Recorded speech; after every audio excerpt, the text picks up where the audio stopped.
Well, there's been yet another shift of stance of the US president, who's again changed his tone, saying UK Prime Minister Keir Starmer was making a big mistake by entering into a lease of the US-UK airbase on Diego Garcia. Well, under a 2025 agreement, Britain will transfer sovereignty of the Chagos Islands to Mauritius while retaining control of the base on Diego Garcia under a 99-year lease. Trump, who is considering strikes on Iran, lashed out hours after the US State Department gave its official backing to UK plan to cede sovereignty of the British Indian Ocean territory to Mauritius. In a post on social media, Trump said it may be necessary for the US to use Diego Garcia and an airfield located in Fairford in order to eradicate a potential attack by Iran if Tehran decides not to make a deal resolving their long-standing nuclear dispute. Well, the US president reiterated that the territory should remain under UK control, warning that losing it would be a blight on Britain, which he described as a great ally. In response to Trump, a spokesperson for Britain's Foreign Office said that the agreement reached is the only way to guarantee the long-term future of the vital military base. As Trump once again hinted at military action against Iran, the White House warned that it would be in the best interest of Tehran to enter into a deal. The two sides recently resumed indirect talks mediated by Oman. The president has always been very clear, though, with respect to Iran or any country around the world. Diplomacy is always his first option, and Iran would be very wise to make a deal with President Trump and with this administration. UN nuclear watchdog chief Rafael Grossi said there was a step forward in the recent talks between Iran and the US in Geneva, but warned there wasn't much time.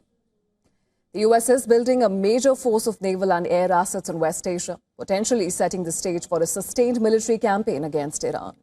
The USS Gerald R. Ford aircraft carrier strike group has departed the Caribbean and is now in the mid-Atlantic, heading towards West Asia. It will soon join the USS Abraham Lincoln. It is rare for there to be two US aircraft carriers which carry dozens of warplanes and are crewed by thousands of sailors. The United States has also sent a large fleet of aircraft to West Asia. And these include the F-22 Raptor stealth fighter jets, F-15 and F-16 warplanes, and the KC-135 aerial refueling aircraft that are needed to sustain their operations. In addition to the ships and warplanes being deployed in West Asia, the US has thousands of troops deployed on bases throughout the region. According to reports, top US national security advisors met in the White House Situation Room to discuss Iran, and they were told all US military forces deployed to the region should be in place by mid-March. In fact, a senior US official told Reuters that Iran is expected to submit a written proposal on how to resolve its standoff with the United States. The US official also said that Secretary of State Marco Rubio will meet Israeli Prime Minister Netanyahu in Israel to discuss Iran on the 28th of this month. And for more on the US-Iran developments, our correspondent Susan Tehrani has sent us this report from New York. Take a look.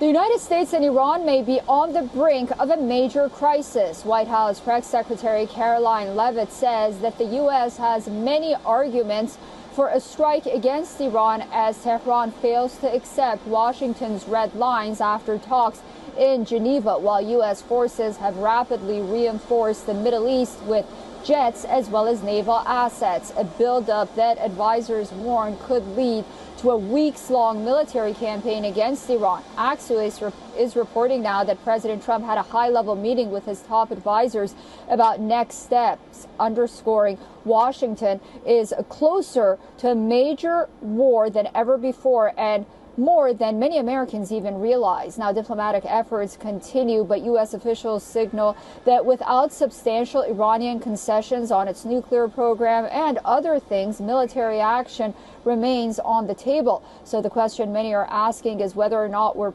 pivoting towards one of the most significant U.S. foreign policy and military actions in decades, or will these talks eventually lead to anything or anywhere? Susan Tehrani reporting from New York for WION World is One.